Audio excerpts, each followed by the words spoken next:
रहे घेन प्रणति मोहर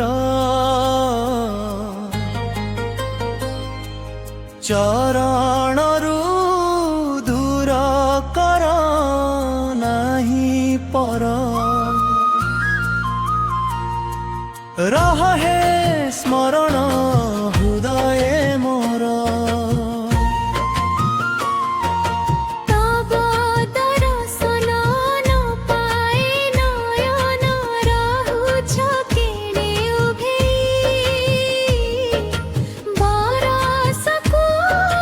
बारे पूर्णिको थरे झलकी उठकी पाई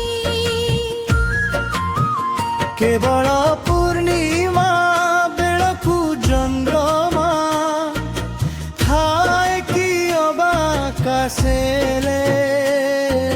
सदा बेले सेही आकाशरे थाई हेला न करे प्रकाशे तुमे सही परि हृदय मोहरी सदा प्रकाशित हुआ तुम आलोकरे संसार पथरे न रहिब आउ मोह शुणाइछ ज्ञान जे परम धन पाइछि बहु जन्म गुरु ताकु मु साइति रखिबि केनिति